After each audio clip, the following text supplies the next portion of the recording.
Hello everyone, welcome back to GK Today. This is Sia Kumawat and I am really sorry for the delay.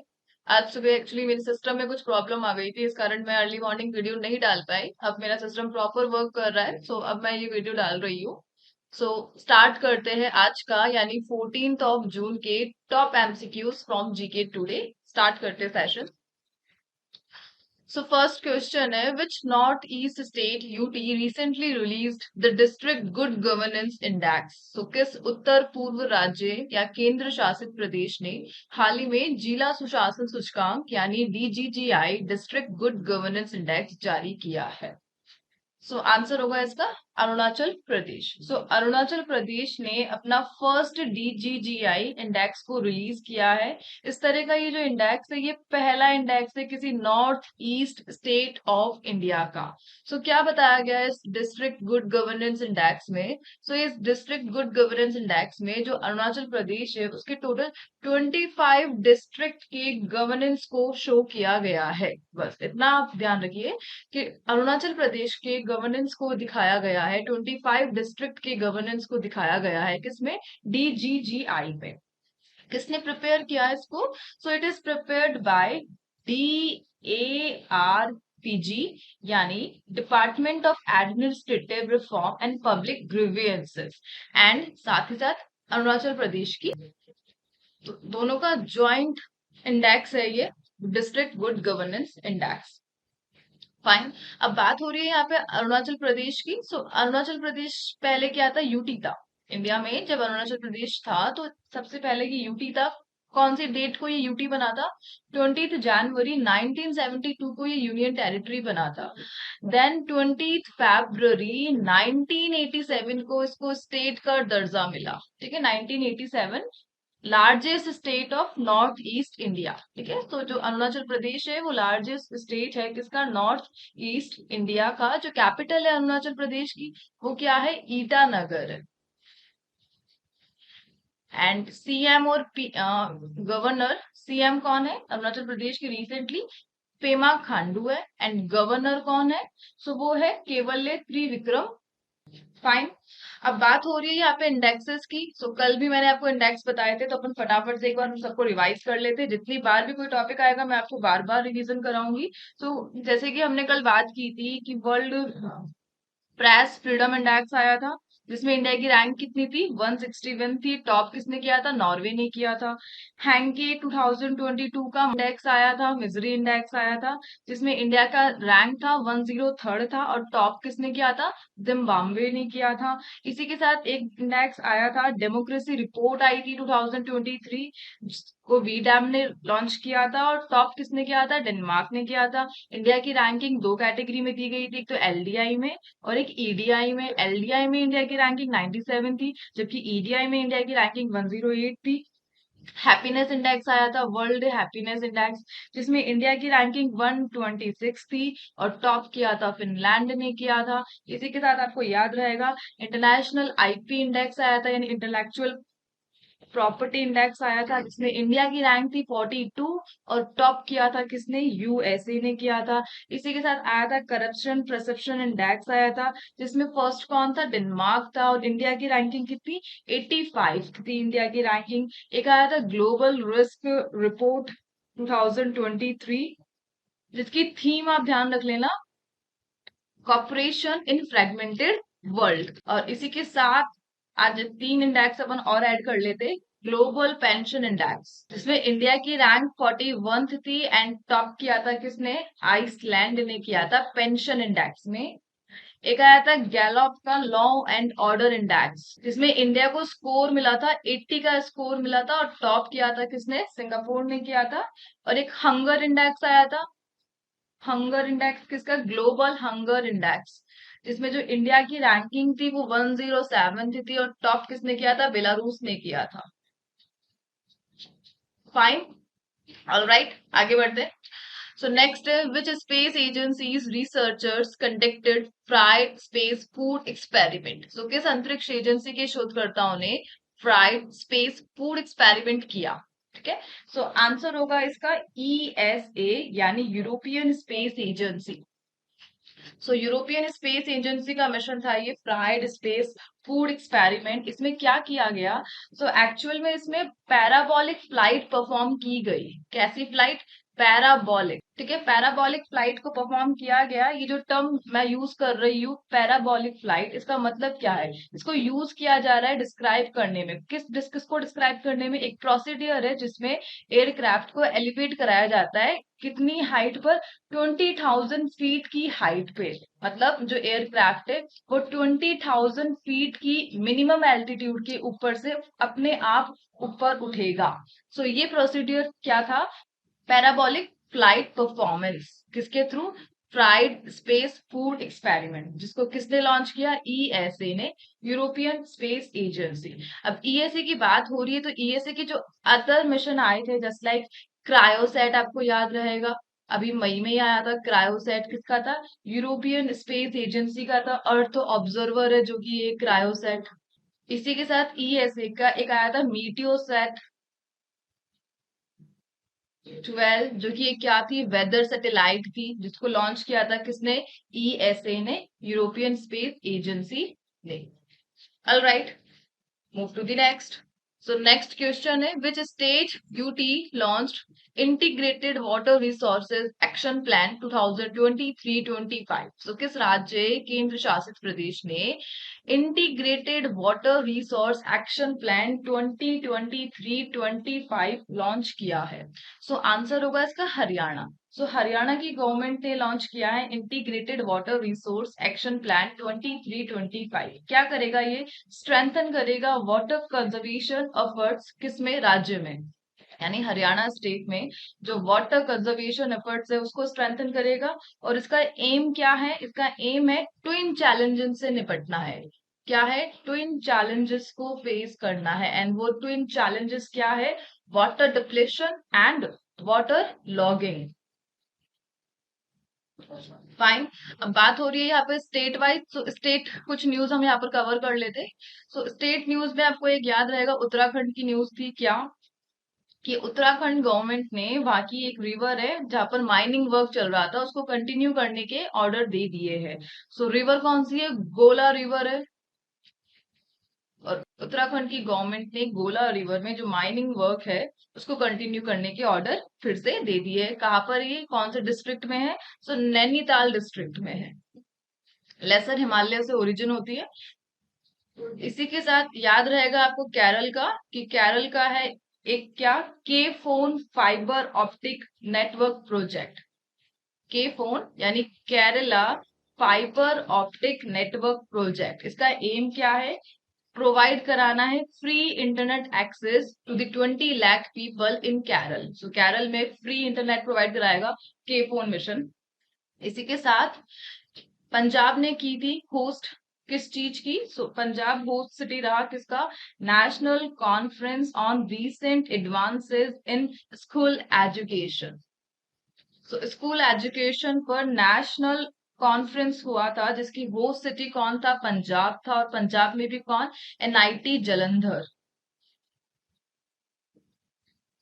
Fine, आगे बढ़ते हैं। Next question है, India recently held maritime partnership exercise with which countries in the gulf of Oman? Gulf of Oman यानी खाड़ी में किस India ने recently maritime partnership exercise करी? किन कंट्रीज के साथ?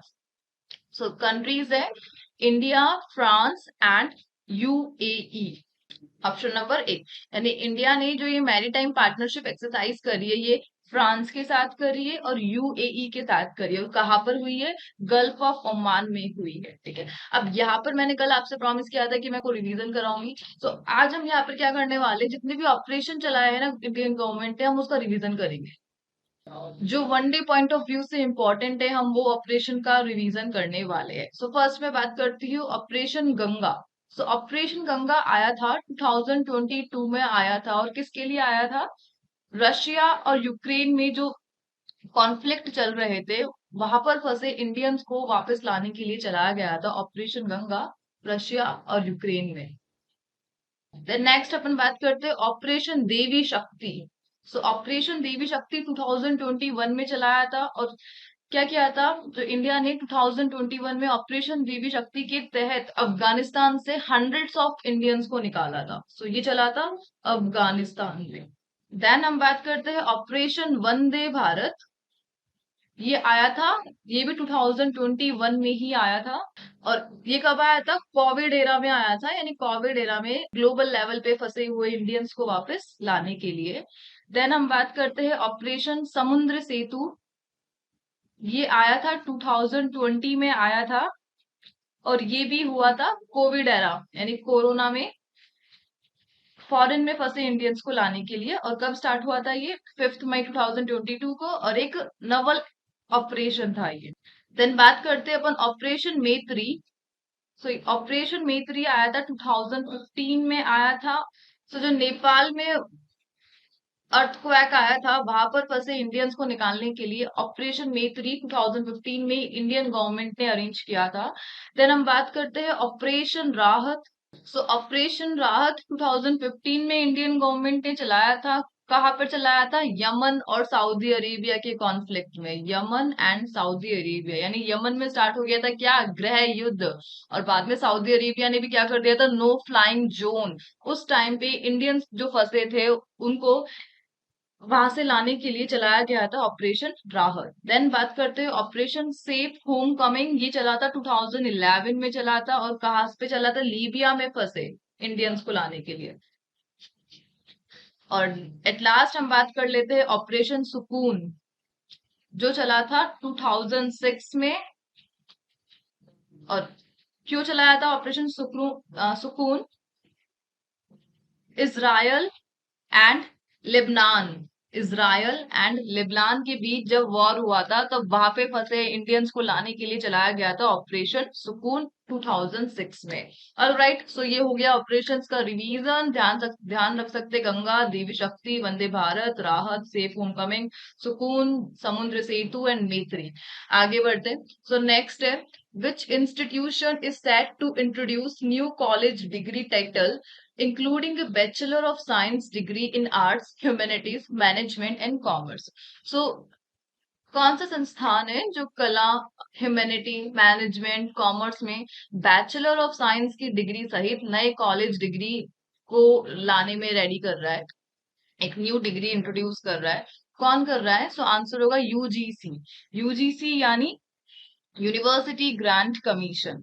कब बनी थी यूजीसी? बहुत पहले ही बन चुकी थी, 28 दिसंबर 1953 में बनी थी। और जो करंट इसके चेयरमैन है वो कौन है, मिस्टर टिम लुई।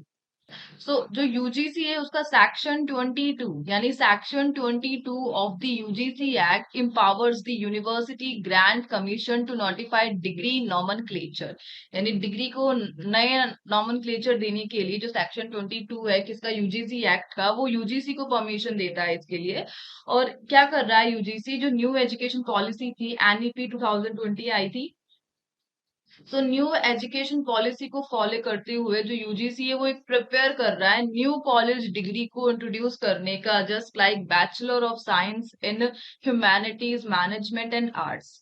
ठीक है, अब न्यू एजुकेशन पॉलिसी की बात हो ही रही है तो इसकी बात कर लेते हैं। तो देखो इंडिया में कब कब आई थी न्यू एजुकेशन पॉलिसी, एक 1968 में आई थी, एक 1986 में आई थी, एक 1992 में आई थी, एंड द लेटेस्ट कौन सी है? सो लेटेस्ट है 2020 की जो है न्यू एजुकेशन पॉलिसी, वो लेटेस्ट है। और इसके जो न्यू एजुकेशन पॉलिसी 2022 है उसके चेयरपर्सन कौन रहे थे? सो के कस्तूरी रंजन, इनका नाम वेरी वेरी इंपॉर्टेंट है, न्यू एजुकेशन पॉलिसी के 2020 के चेयरपर्सन के कस्तूरी रंजन। फाइन, आगे बढ़ते हैं। सो नेक्स्ट है, Parker solar probe is associated with which space agency. So बात हो रही है यहाँ पे पार्कर सोलर प्रोब की, जो किस स्पेस एजेंसी से रिलेटेड है? सो आंसर होगा इसका नासा। नासा से रिलेटेड है Parker solar probe. So actual में हुआ क्या, जो नासा है उन्होंने डिस्कवर किया है क्या, source of the solar wind, और इसी को नाम दिया गया है Parker solar probe. So actual में नासा के अकॉर्डिंग जो सोलर विंड है वो ओरिजिनेट होती है from the certain particular region of the sun, जिसको अपन क्या बोलते हैं, कोरोना बोलते हैं। सो उसी के लिए नासा का जो मिशन था पार्कर सोलर प्रोब, जो कि नासा से एसोसिएटेड है। इसके अलावा अगर हम नासा के अदर मिशंस की बात करें, जस्ट लाइक आपको याद रहेगा ट्रॉपिक मिशन। तो जो ट्रॉपिक मिशन था वो किसका है? नासा का है। आर्टेमिस मिशन आपको याद रहेगा, आर्टेमिस ऑब्वियसली आपको याद होगा, आर्टेमिस सेकंड मिशन जो भी किसका था? नासा का था। और आर्टेमिस सेकंड से ही दो पर्सनालिटीज की मैं बात करूंगी। First one is Christina Koch and second one is Victor Glover. I repeat, Christina Koch. ये इंपॉर्टेंट है क्योंकि जो नासा का आर्टेमिस सेकंड है, फर्स्ट तो वो उसका पार्ट है, जो विमेन है जो आर्टेमिस सेकंड का पार्ट है वो कौन है? Christina coach. और इसी के साथ वो क्या हो जाएगी? सबसे लॉन्गेस्ट टाइम तक स्पेस में उड़ान भरने वाली, यानी वर्ल्ड रिकॉर्ड क्रिएट किया है इन्होंने। क्या नाम है इनका? Christina coach. और क्या है इनका वर्ल्ड रिकॉर्ड? लॉन्गेस्ट टाइम तक स्पेस में उड़ान भरने का वर्ल्ड रिकॉर्ड। एंड अगर मैं बात करूं विक्टर ग्लोवर जो भी आर्टेमिस सेकंड का पार्ट है, सो ये फर्स्ट नॉन वाइट है, इसलिए ये इंपॉर्टेंट है। फर्स्ट नॉन वाइट है जो जाने वाले हैं स्पेस में। क्या नाम है इनका? Victor Glover. फाइन, आगे बढ़ते हैं next question. So next question, which block is associated with deal on equitable refugee hosting? So कौन सा block deal on equitable refugee hosting से जुड़ा है? सो आंसर होगा इसका यूरोपियन यूनियन। सो जो यूरोपियन यूनियन है वो एसोसिएटेड है किससे? Deal on equitable refugee hosting. अब क्या है इसका मतलब? तो इसका मतलब ये है, इट मींस जो ईयू है, यूरोपियन यूनियन है, वो प्रमोट करेगा क्या? इक्विटेबल डिस्ट्रीब्यूशन को। किसमें? असाइलम सीकर्स, यानी जो शरण चाहने वाले हैं ईयू के स्टेट्स में, ईयू की मेंबर कंट्री मेंबर स्टेट्स में। सो उन सब के बीच में इक्विटेबल डिस्ट्रीब्यूशन प्रमोट करवाना है किसको? असाइलम सीकर्स को, यानी शरण चाहने वाले लोगों को। सो उसके लिए ये टर्म आई है deal on equitable refugee hosting, जिससे कौन जुड़ा हुआ है? ईयू जुड़ा हुआ है, यूरोपियन यूनियन। और ईयू की मैं बात करूं, यूरोपियन यूनियन एंड नाटो दोनों का ही हेडक्वार्टर आपको मिलेगा कहाँ पर? ब्रुसेल्स, बेल्जियम में। नाटो से ही आपको याद रहेगा कि अभी रिसेंट मेंबर बना है, 31st मेंबर बना है नाटो का। कौन बना है? फिनलैंड बना है, जिसकी कैपिटल कौन है? हेलसिंकी है। अदर न्यूज की मैं बात करूं तो उसको मैंने क्वेश्चन फॉर्म में ही ले लिया है, आप देख लीजिए। सो इंटरनेशनल लेवल पे हम बात करें क्वेश्चंस की, तो अटलांटिक डिक्लेरेशन की और बात की जा रही है। Atlantic declaration was recently adopted by which country? So हाल ही में जो अटलांटिक घोषणा है उन्हें किन देशों ने अपनाया है? सो आंसर होगा इसका यूएसए और यूके। इंटरनेशनल न्यूज में यूएसए एंड यूके ने अडॉप्ट किया अटलांटिक डिक्लेरेशन। अटलांटिक डिक्लेरेशन का जो एम है वो क्या है? क्रिएट करना है स्ट्रेटेजिक पार्टनरशिप, किसके बिटवीन? यूएसए और यूके के बिटवीन। किसको काउंटर करना है? जो चाइना से थ्रेट आ रहे हैं उसको काउंटर करने के लिए स्ट्रेटेजिक पार्टनरशिप है यूएसए और यूके के between, that is called Atlantic declaration. Other international news की मैं बात करूं, that is IPCEI which was seen in the news is associated with which block? खबरों में रहा आईपीसीईआई किस ब्लॉक से जुड़ा हुआ है? अब बात करते हैं आईपीसीईआई, इसका मतलब क्या है? इसका मतलब है important project of common European interest. So of course किससे रिलेटेड है? ये यूरोपियन यूनियन से रिलेटेड है। यानी यूरोपियन यूनियन अब क्या कर रहा है? यूरोपियन यूनियन आईपीसीआई को एक क्रुशियल टूल बना रहा है, एक सबसे इंपॉर्टेंट टूल बना रहा है। किसको? आईपीसीईआई को। और इस टूल की हेल्प से क्या करेगा? जो यूरोपियन यूनियन है अपने इंडस्ट्रियल स्ट्रैटेजी को एग्जीक्यूट करेगा, और इसके लिए इसने टोटल 8.1 बिलियन यूरोस का स्टेट एड को भी अप्रूव किया है, approved by European union. Fine, ये हो गई इंटरनेशनल न्यूज। नेक्स्ट क्वेश्चन पे बढ़ते हैं, question 8, which institution released guidelines on default loss guarantee? So RBI की न्यू गाइडलाइंस आई है, और किस पर आई है? डिफॉल्ट लॉस गारंटी पे आई है। सो आंसर होगा RBI, reserve bank of India, जिसने डिफॉल्ट लॉस गारंटी पर न्यू गाइडलाइंस रिलीज करी है। अब क्या है ये न्यू गाइडलाइंस? तो एक्चुअल में जो आरबीआई है उसने सेट किया है 5% मैक्सिमम लिमिट, यानी मैक्सिमम लिमिट सेट करिए 5%। और किसके लिए? On the first loan default guarantee, यानी एफएलडीजी, फर्स्ट लोन डिफॉल्ट गारंटी, जिसे फिनटेक कंपनी अपने लैंडिंग पार्टनर को प्रोवाइड कराएगी। तो अगर मैं आपको सिंपल टर्म्स में एक्सप्लेन करूं तो एक्चुअल में क्या होता है कि जब fintech companies other financial institution के साथ लेंडिंग एक्टिविटीज में इन्वॉल्व होती है तो वो गारंटी देती है पोटेंशियल लॉस को कवर करने में इन केस जो बोरोअर है वो अपने लोन को चुकाने में क्या हो जाता है, विफल हो जाता है in case borrower default on their loan. So इस केस में जो आरबीआई है उसने 5% मैक्सिमम लिमिट सेट करी है on the FLDG, first loan default guarantee, जिसे फिनटेक कंपनी अपने लैंडिंग पार्टनर को प्रोवाइड कराएगी। ठीक है, आगे बढ़ते नेक्स्ट है which institution release revised regulation to streamline the process of one time settlement, OTS. So revise regulation है अगेन आरबीआई ने ही दिए हैं। सो आरबीआई ने क्या किया है, रिलीज करा है revised regulation to streamline the process of one time settlement. मतलब डिफॉल्टिंग लोन से डील करने के लिए स्टैंडर्ड अप्रोच एस्टेब्लिश करना आरबीआई का वन टाइम सेटलमेंट के तहत रिवाइज रेगुलेशन है। आगे बढ़ते, सो नेक्स्ट है which country organised the mission mode cataract surgery campaign. So किस कंट्री ने ऑर्गेनाइज करा है mission mode cataract surgery campaign.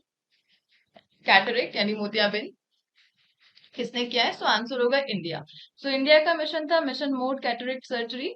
सो क्या हुआ इस मिशन के तहत, सो इस मिशन के तहत इंडिया ने जो कैटरेक्ट की सर्जरी थी, टेस्टिंग थी, अवेयरनेस थी, उसके लिए टारगेट कंप्लीट किया है कि क्या टारगेट था, 75 लाख कैटरेक्ट सर्जरी कवर करना, और इस टारगेट को इंडियन गवर्नमेंट ने अचीव कर लिया है। सो अगर मैं इंडिया की न्यूज की बात करूं, so India and US concluded a road map for defence industrial cooperation. जिसका एम क्या है, इसका एम है फास्ट ट्रैक करना है टेक्नोलॉजी टाइप को plus co production of military platforms. Alright, तो एट लास्ट यहाँ पे कुछ क्विज के क्वेश्चंस है जिसको आपको आंसर करना है कमेंट बॉक्स में।